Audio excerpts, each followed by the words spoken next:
안녕하세요 로율님들. 오늘은 제가 개인 소장 명품 구두들 리뷰를 했고, 그때 제가 구두 브랜드를 어떻게 만들게 됐는지, 그 구두 제작을 어떻게 하게 됐는지 여러분에게 소개를 해드리겠다고 말씀드렸잖아요. 그래서 그 약속을 지키기 위해 돌아왔습니다. 우선 저는 처음부터 무슨 패션을 전공하거나 그러진 않았고요. 미술을 어렸을 때부터, 한 4살 때부터 그림을 그렸던 것 같아요. 저희 엄마가 이제 제가 4살 때 집에서 그림을 그리는 걸 보고 얘를 미술학원을 보내야겠다라고 생각을 하시고, 이제 4살, 5살 그때부터 이제 미술학원에 보내신 거예요. 근데 이제 제가 그림을 그리는 거를 보고 미술학원 선생님이 얘는 그냥 취미로 그림을 그릴 실력은 아니고 좀 여느 다른 아이들과 그림 그리는 것이 많이 다르다, 이렇게 말씀을 하셔가지고 그때부터 뭐 미술 대회 같은 거를 정말 많이 나갔던 것 같아요. 대표로 뭐 유치원 대표 뭐 이렇게 전국 대회에서 금상, 대상 뭐 이런 상들을 많이 수상하고, 어렸을 때부터 쭉 계속 그림을 그려오면서 그냥 저의 꿈은 한 가지였어요. 화가가 되고, 그다음에 화가를 하면서 이제 대학 교수를 하면서 사람들에게 가르침을 주는 직업을 가지고 싶다. 그리고 나의 예술 세계를 펼칠 수 있는 직업을 가지고 싶다. 이런 꿈을 꾸었던 것 같아요. 그러다가 이제 뭐 자연스레 대학에서도 서영아를 전공하게 됐고, 부모님이 너무 감사하게도 대학 등록금을 다 내주실 수 있는 형편이었고, 그럼에도 불구하고 저의 그 개인적인 신념 같은 것이 있었는데, 대학에 들어가면 부모님에게 뭔가 도움을 받지 않고 스스로 경제 활동을 해서 뭔가를 이루고 싶다, 뭐 이런 생각을 했던 것 같아요. 대학교 2학년 때까지는 좀 동아리 활동하고, 제가 또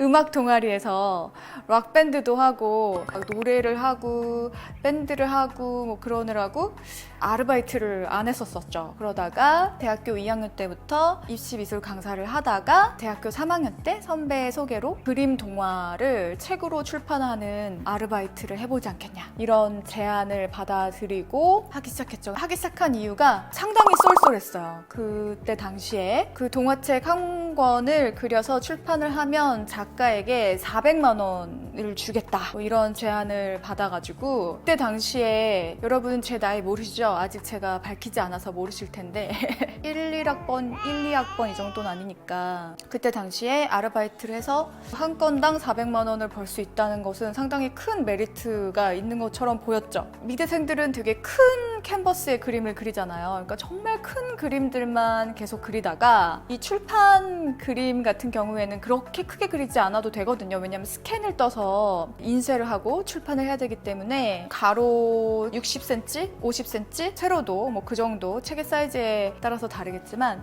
그 정도만 그리면 되거든요. 100호, 막 120호 그리다가 이렇게 작은 그림은 뭐 껌이지.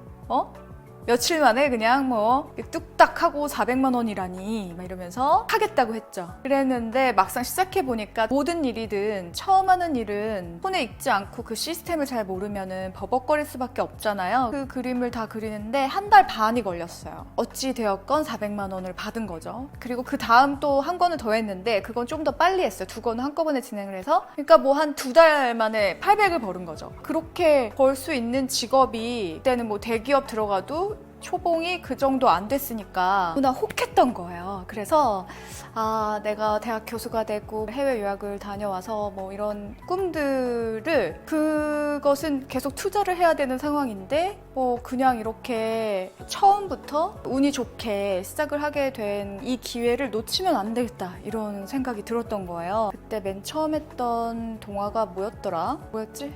까먹었습니다. 2번째 책이 베니스의 상인이었던 것 같아요. 아무튼 2권을 출판을 하고 나서 정말 운이 좋게도 우리나라에 있는 수많은 출판사에서 어떻게 제 번호를 아셨는지 모르겠는데 계속 전화가 오고 계약이 계속 되고, 이제 프리랜서로 계속 일을 한 거죠. 10년 동안 끊이지 않게 계속 일을 한 거예요. 그러니까 어느 정도로 일을 했었냐면 밖에 친구를 만나러 나갈 시간조차 없었어요. 요즘에 그 웹툰 작가님 기안팔사님 나 혼자 산다 나오시잖아요. 항상 마감에 되게 쫓기시잖아요. 그분도 정말 대단하시죠. 일주일에 한 번씩 마감을 계속 하시니까 그림의 양이 일주일간 할 수 있는 작업량이잖아요. 근데 그림 동화 출판은 일주일 동안 할 수 있는 그림 양은 아니고 내가 했던 작업이 캐릭터 작업이 아니고 사실적인 스타일의 인상파적인 빛을 이용한 채색 방법을 썼기 때문에 디테일한 묘사도 많이 들어가고 시간을 많이 잡아먹는 그런 스타일의 작업이었어요. 데이트도 계절 바뀔 때마다 한 번 정도씩 제대로 하고 그 사이사이는 뭐 거의 작업실에서 그림만 그리면서 20대를 보내게 된 거죠. 그러다가 이제 저의 목표 중에 하나가 나의 힘으로 열심히 돈을 벌어서 아니면 어느 정도 성공을 해서 30살이 되기 전에 집을 사야겠다. 이런 생각을 한 거예요. 제 성격이 한번 뭔가를 하겠다라고 결정을 하면 엄청나게 열심히 하는 스타일이에요. 결정 나기 전까지는 좀 상당히 고심을 하는 스타일이긴 하지만 딱 결정을 하면 그 결정을 바꾸지도 않고 그 결정을 이루기 위해서 엄청나게 노력하는 스타일이라서 운도 좋고 열심히 해서 제가 28살 때 방 3개에 화장실 2개 있는 30평짜리 아파트 하나를 사게 됩니다. 그때 너무나 행복했던 것 같아요. 내가 정말 뭔가 꿈꿔오고 이루려고 생각했던 것을 이루었다는 것이 너무나 행복하더라고요. 누구에게나 그닥 쉽지 않은 1단계를 이뤄낸 거잖아요. 그게 그때 너무 행복했어요. 그 행복이 한 3개월 가더라고요. 저의 정말 소중한 보물 까미와 함께 그 집에서 살면서 작업실로 또 쓰게 된 거죠. 그 집을 사기 전에는 저는 집을 사야 한다는 목표가 있었고 또 나가서 뭐 쇼핑하거나 이럴 시간도 별로 없었어요. 그랬기 때문에 돈을 고스란히 다 모으고 있었습니다. 그러다가 이게 집을 사고 나니까 너무 일만 하고 그동안 몇 년 동안 밖에도 못 나가고 그랬던 저의 20대를 좀 보상해주고 싶은 마음이 생기는 거예요. 그래서 처음으로 그때 백화점에 가서 펜디의 그 가죽줄로 된 시계를 하나 샀습니다. 그때 당시에 그게 57만 원인가? 가격이 그랬던 것 같아요. 처음 저를 위해서 사치를 부려보겠다 뭐 이런 생각으로 산 거예요. 근데 그게 이제 물꼬가 딱 트인 거죠. 중저가, 중가 브랜드들을 섭렵을 하다가 명품 브랜드들을 딱 접하게 되니까 제가 미술을 전공하고 어떻게 보면 그림 그리는 사람도 장인, 뭐 예술가 뭐 이런 쪽의 카테고리잖아요. 항상 그림을 그릴 때도 정말 마무리까지 완벽하게 완성을 시키는 완벽주의 같은 성향이 있을 수밖에 없어요. 근데 이 명품 브랜드들의 제품들을 만나는 순간 이것도 같은 카테고리 안에 속해 있는 건 거예요. 지금은 중국으로 생산 공장이 옮겨지고 기계화된 명품 브랜드들도 많지만 그때 당시에는 정말 그 예술가들, 장인들이 모여서 수공예로 모든 것을 이루어내는 그런 시스템을 가진 명품 브랜드들이 많았죠. 그래서 와, 이 기성품들이랑은 아예 비교가 안 되는 퀄리티를 가지고 있는 이 제품들을 내가 직접 몸으로 닿고 체험하고 갖고 다니고 하다 보니까 이 세계에 빠지게 된 거예요. 명품을 하면 물론 더 예쁘고 뭔가 패셔너블하고 앞서가는 사람인 것 같은 그런 영향을 받을 수는 있겠지만 그런 부분보다도 제품을 완성해내는 그 노력을 내가 소유한다는 것에 대한 뭔가 카타르시스? 뭐 이런 게 있었던 것 같아. 친구들에게 뭐 나 이거 샀다고 한번 뭐 자랑해야지 뭐 이런 개념이 아니고 이거는 정말 어떻게 만든 거지? 이런 가죽들은 어디서 구하게 된 거지? 이런 가죽의 처리는 어떻게 하게 된 거지? 안감이랑 뭐 재단 뭐 여러 가지 것들 막 보면서 정말 환상적인 느낌을 받은 거예요. 그래서 한동안 또 명품 쇼핑을 또 하게 됐죠. 그냥 낭비나 소비의 시간이 아니라 그 시간을 통해서 제가 좀 배우게 된 거예요. 예술 작품을 우리가 몸에 이렇게 착용을 하고 그로 인해서 나에게 주는 만족감, 거기서 오는 행복감. 그러던 찰나에 제가 저희 엄마랑 한 달 동안 프랑스 여행을 갔던 적이 있어요. 파리는 명품 쇼핑의 메카 아닙니까?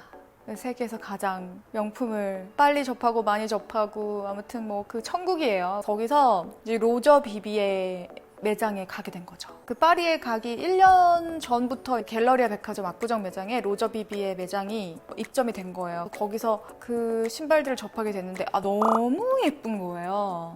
제가 발등이 그닥 높지 않고 발볼이 그렇게 넓지 않은 편이라서 그냥 일반 기성 슈즈나 다른 명품 브랜드 슈즈들을 신었을 때 느낄 수 없는 정말 내 발에 딱 맞는 군더더기 없이 라인과 소재와 디자인, 구배 이렇게 흐름이라든지 이런 것들이 어마어마하게 감동을 줘서 이제 파리에 가서 로저 비비의 매장에 가게 된 거죠. 전에 제가 영상에서 소개해드렸던 핑크색 메탈 가죽에 스와로브스키가 달려있는 그 구두를 신어보게 된 거죠. 그때 신은 사진들을 보여드릴게요.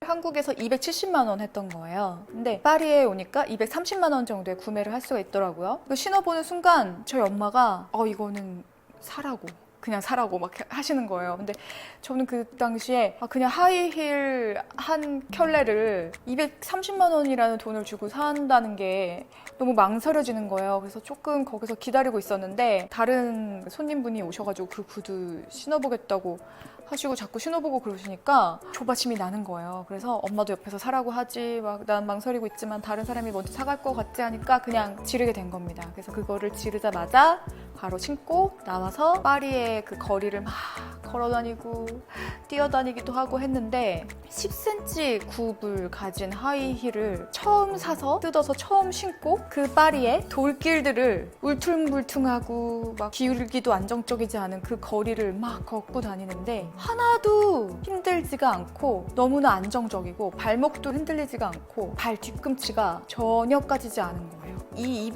230만 원이라는 돈이 그냥 브랜드의 이름값이 아니구나 라는 거를 느끼게 됐습니다. 명품이라는 게 이래서 명품이구나.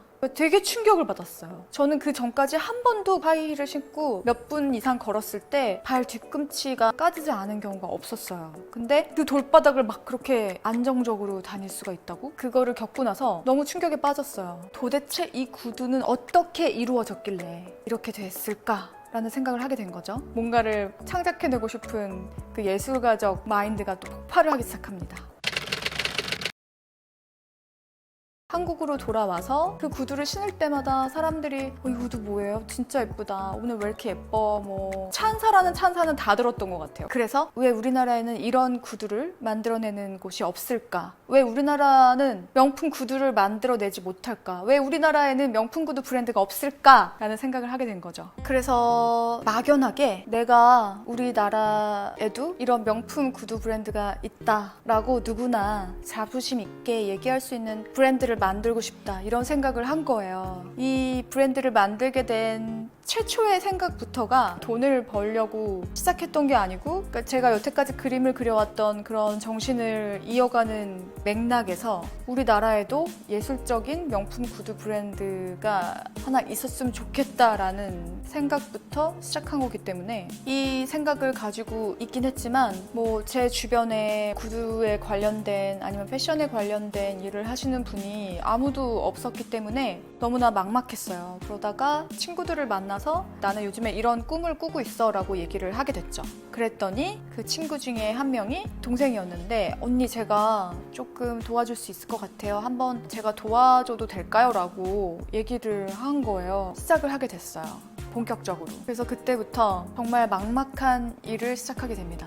사실 구두를 만들려면 재료들을 다 셀렉을 한 다음에 그 재료가 없으면 그 재료를 만들어서 가지고 구두 장인분한테 맡기거나 구두 공장에 맡겨야 구두가 완성이 되는데 그런 시스템에 대해서 아무것도 모르는 상황에서 그냥 막 검색을 하게 된 거예요. 수제화는 성수동이더라. 정보 딱 하나만 가지고 쇳불도 당김에 뺀다고 그 다음날 비가 왔는데 비 오는 날 우산을 들고 무작정 성수동에 갑니다. 지금 생각해보면 너무 웃겼던 것 같아요. 무작정 성수동에 갔어요. 가서 그냥 그 거리를 돌아다녔어요. 근데 성수동 지하철역에 가니까 수제화의 거리 이렇게 해가지고 이미 좀 관광의 거리 같이 그렇게 해 놓으셨더라고요. 하기도 쉬웠지만 그 성수동의 수제화 거리 가봤자 그닥 뭐 이렇게 볼 게 없어요. 그냥 가게 몇 개 있고 뭐 이런 정도입니다. 그래서 그냥 무작정 어떤 수제화 가게에 들어갔어요. 그래서 그때 들어가기 전에 정말 즉흥적으로 그 친구한테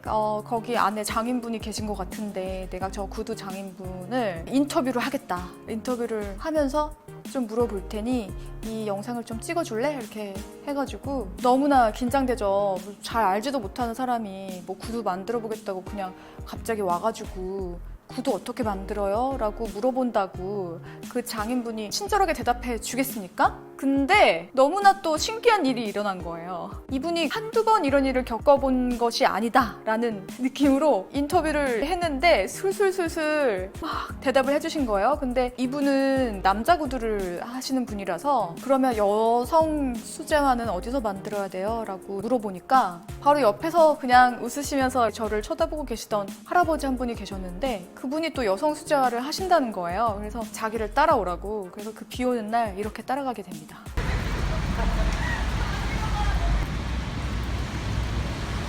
그 프란다스의 개에 나오는 한 장면 같은 그런 느낌이 나는 거예요. 그래서 너무 귀여우시고 그래서 정말 웃겼어요. 그래서 그 작업실에 갔는데 저는 그때 당시에 실크로 된 신발을 만들고 싶었거든요. 그 공장이 깨끗했으면 좋겠다 이런 바람이 있었는데 다행히도 그 공장이 상당히 깨끗했어요. 이분과 저의 브랜드를 만들려는 의도, 어떤 슈즈들을 만들겠다 이런 설명을 해드렸더니 저랑 추구하는 바가 같으신 것 같아서 마음에 들어서 이제 시작을 하게 됐습니다. 구두를 만들려면 그 구두에 들어가는 가죽 컬러별로 또 구비를 해야 되고 저는 실크를 하고 싶었기 때문에 실크를 또 구하러 갔는데 그냥 일반 실크 가게나 가죽 가게들 도매 시장이나 재료 시장들을 아무리 찾아다녀봐도 제가 원하는 퀄리티의 실크를 구할 수는 없었어요. 그래서 아예 또 실크 시장들을 다 찾아다닙니다. 그 중에서도 최고급 실크를 구비하고 있는 곳을 찾아냈어요. 그래서 그 곳에서 구매하려고 했는데 제가 원하는 컬러가 없었던 거예요.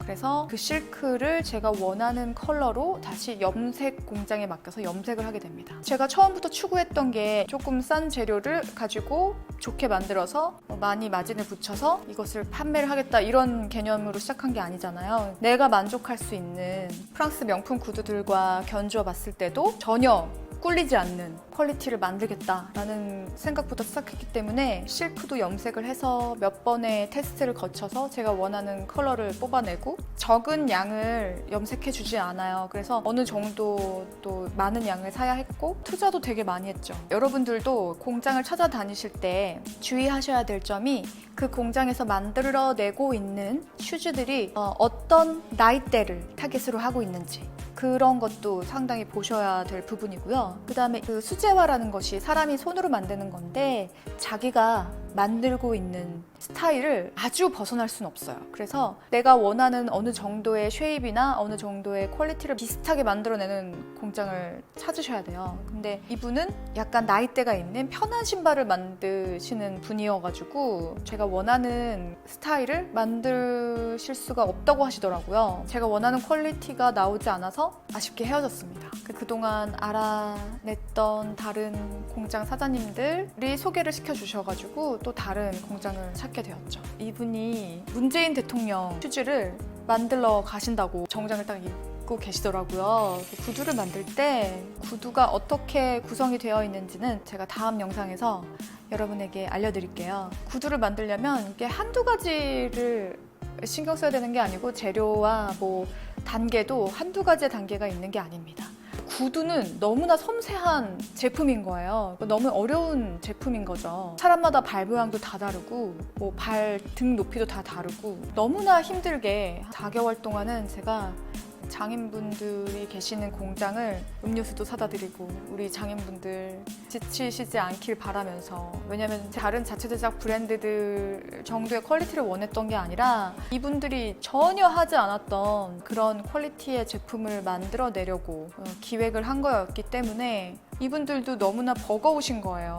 그래서 저한테 화도 많이 내시고, 제가 라인에 굵기를 7mm로 해주세요. 근데 7mm 안 맞으면 이거 안 돼요. 다시 해주세요. 라고 하고 막, 그래서 나중에는 그 패턴 뜨시는 그 장인분이 저한테 막 소리 지르시면서 그냥 다른 브랜드들처럼 하면 될 것이지 왜 유난을 떠냐 뭐 이렇게 말씀도 하시고 정말 힘든 시간들이 많았습니다. 저는 이제 처음 시작하는 거고 이 시스템에 대해서 아직은 배워가는 단계고 하니까 알지 못하잖아요. 그래서 혹시나 기분이 안 좋으실까 봐 조심조심 하면서 진행을 했던 것 같아요. 그래서 결국 이렇게 제가 슈즈들을 만들어냈습니다. 이 앞에 부분에 보이는 이 스와로브스키, 이것도 그냥 큐빅 그런 게 아닙니다. 정품 스와로브스키 독일 본사에다가 연락을 취했어요. 그거를 알아내는 것도 너무나 힘들었습니다. 제가 원하는 디자인의 스와로브스키를 따로 들여와서 이제 장식도 수작업으로 다 제작을 하고 완성해서 이제 여기에 붙이게 된 거죠. 이 디테일들을 보시면 발 뒤꿈치가 닿는 부분에 폭신폭신하게 쿠션을 넣었어요. 왜냐면 발바닥 너무 아프잖아요. 구두 신다 보면. 그리고 엄지발가락에서 이렇게 발바닥 시작되는 부분, 여기 되게 아프잖아요. 뼈 튀어나올 것 같은 부분, 그 부분에도 쿠션을 대서 아프지 않게. 또 바닥도 지금 이거는 샘플을 하고 제가 좀 신고 다녀서 바닥이 많이 까졌는데, 이 바닥도 일반 그냥 수제화들 아니면 좀 중저가 브랜드들은 여기를 고무창을 써요. 근데 고무창을 쓰면 명품 브랜드라고 할 수가 없죠. 그래서 가죽창으로 됐습니다. 이 안쪽에 이게 베이비 핑크 컬러인데 어린 양가죽으로 베이비 램스킨으로 제작을 해서 맨살에 이렇게 탁 신으면 그냥 양말 신은 것 같은 느낌이 듭니다. 이 완성품이 딱 나왔을 때 맨발을 싹 놓는데 애기 있죠? 깐난 애기 손 만져보셨나요? 비교할 수 없을 만큼 부드럽잖아요. 그 애기가 이렇게 살짝 감싼 느낌이 드는 거예요. 발가락 하나하나, 발등, 발바닥, 발 옆 라인들이 감싸지는데 너무나 감동이었습니다. 정말 예쁘지 않습니까? 저희 로코코율 홈페이지에는 이 제품들이 다 사진이 올라가 있지 않아요. 구두가 하나가 만들어지기까지의 공정이나 재료들이나 이런 것들이 제작되어지고 최고급으로만 쓴 구두들이라서 예술 작품을 하나 만들겠다 이런 생각으로 만든 거라서 처음 만들 때부터 가격이 정말 말 그대로 우리나라에 없는 가격대로 나오게 됐습니다. 이 정도 퀄리티면 정말 내가 해냈네 이런 생각으로 시작했으니까 다수의 소비자가 구매하려고 하는 그 금액에 맞출 수는 없죠. 당연히 저는 뭐 예술을 전공하고 예술가이고 그림 그리는 사람이고 마무리, 퀄리티, 자기 만족, 자부심 이런 걸로 살아가는 사람이기 때문에 이렇게 만들었지만 쇼핑몰을 창업하시고 싶으신 분들, 자체 제작을 하시고 싶은 분들 처음 스타트부터 생각을 다르게 기준을 잡고 가시면 될 것 같아요. 어느 정도 소비자들이 구매를 할 수 있는 가격대가 있잖아요. 어떤 사업을 시작하든 어떤 일을 시작하든 몇 천만 원은 기본 자금으로 갖고 투자를 하셔야 되잖아요. 또 오프라인 매장을 하신다면 몇 억은 생각하셔야 되고요. 그죠? 그렇기 때문에 오늘은 여기까지 알려드리고 다음 시간에는 패션 브랜드 쇼핑몰을 창업하려면 어떤 것들을 알아야 한다. 뭐 이런 것도 알려드릴게요. 그리고 또 구두를 자체 제작하고 싶으신 분들에게 구두는 어떤 것들로 이루어져 있고 어떤 공장을 선택해야 되고 어떤 장인분들을 섭외해야 되는지 이런 것들도 알려드리겠습니다. 오늘 영상에서 좀 도움이 많이 되셨을까요? 제가 어떤 사람인지 궁금하시잖아요. 질문하시는 분들도 많고 그래서 이번에 한번 이야기를 해보았습니다. 재미있으셨어야 될 텐데. 그럼 다음 시간에 다시 만나요. 오늘도 예술이야. 오늘도 이유라트. 안녕.